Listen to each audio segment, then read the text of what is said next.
Rolando Garcia III will be presenting Relationship Before Results, the art of intrinsic excellence and how to teach your clients to find the drive within. Rolando, what is the biggest misconception trainers have about what it takes to be successful in this business? The biggest misconception is that they think that the job is about the human body when it is, in fact, about the human being.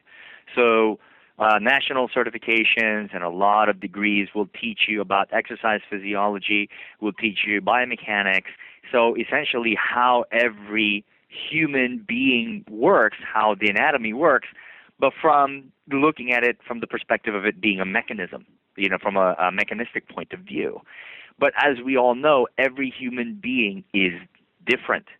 So what we are looking for a trainer in terms of making sure that they have the right concept when they're going into the job is that they are dealing with different human beings. Yes, a human body, they all have a set of knees, they all have heart, lungs, especially if they're healthy and ready to train. But if you are looking at a human being, they have different histories, different ways of viewing themselves, different fears that they're bringing with them, different narratives. So how those things manifest themselves in conversation, in coaching, how you manage an objection with an exercise or with even the pricing of your offering, that is what's going to determine whether you're going to make it in this profession or not. Why do you consider leadership to be such an important skill for a trainer to develop in order to get results for their clients? Because the most difficult part of your job is how you're going to manage obstacles and objections from your constituents. And historically speaking, if you take a look at all the leaders throughout human history, they could have 1 million constituents or 12 constituents. At some point, one of them is going to say, I don't think this is a good idea. I don't think we should do this. And so those particular individuals knew that in order for them to achieve what they needed to do, they had to have a leadership skill set. And in order for them to become successful, those tasks had to be completed. And we run into those things on a daily basis with our clients. I don't think I can lift this today. I don't understand why we're doing so much cardio. Why am I eating so many vegetables? This is a constant conversation with our clients. And so you can go ahead and explain the physiology. You can go ahead and explain the nutritional aspects of why those behaviors are being recommended. But those are things that, again, relate to the human body. A leader can relate to the human being. And leadership as a true subject of study is actually very recent.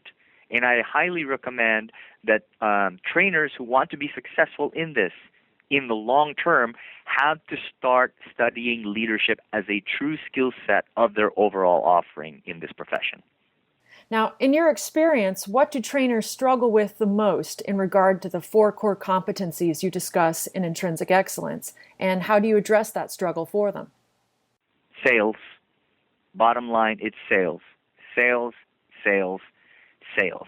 The minute I can go to a trainer right now and I say, could you run a marathon? Sure, I could train for that.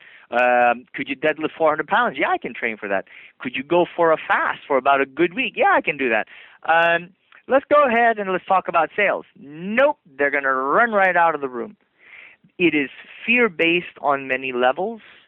It is unreasonable on many levels, simply because it's something that trainers don't know anything about.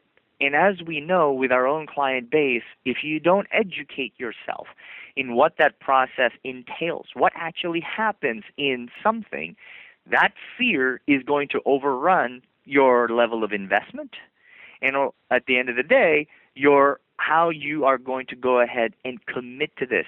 Sales is such an important part of our job and ultimately what determines our success. And for us trainers and coaches to be afraid of this, to not have one book in it in our library, is to me something that ultimately hamstrings the trainer. I can promise you right now that the majority of people who are this year, who are health and wellness professionals, fitness professionals, will probably spend upwards of $10,000 to $15,000 on their understanding of the human body, but they will not dedicate $20 to a book on sales. And that's where my book, Intrinsic Excellence, tries to make that a little friendlier and a little more accessible to the trainer, because sales is not what you think it is. It goes back to the thing that I've been saying. It's about how you manage and interact with the human being. And is that also how you would reassure a trainer that sales is a good thing as well? Yes, it is a good thing, because you're selling them on your program. You're selling them on what they're benching that day. You're selling them on what their heart rate should be. So at the end of the day, sales is about how you manage the objections of your client. And the more intelligent and more invested your client is, the more objections they're going to have. That's why sales is a very important component of your skill sets. I'm going to talk about this in Minneapolis at length in Relationships Over Results, and I talk about it extensively in my book, Intrinsic Excellence. What do you look for most as an indicator of likely future success when hiring a new trainer? Well, there are 4 competencies that I have identified that lead to the success of the professional trainer and coach in my book, Intrinsic Excellence: technical expertise, sales, customer service, business development, and strategy. So there's 4. Business development and strategy is 1 core competency. In my experience as a hiring manager, I tended to hire and found the greatest success with trainers who came in with everything but technical expertise. In other words, if I saw sales background, I hired them. If I saw customer service, I brought them on immediately. If I saw business development and strategy, I knew exactly how to motivate this individual, because technical expertise is something that can be digested very quickly. It is everywhere as far as media and accessibility is concerned. We see this in magazines, we see this on forums, we see this on the internet. You interact with anybody on the gym, someone has some level of technical expertise, but there is no forum for sales as far as fitness professionals is concerned, no forum for customer service, and definitely no forum for strategy at all.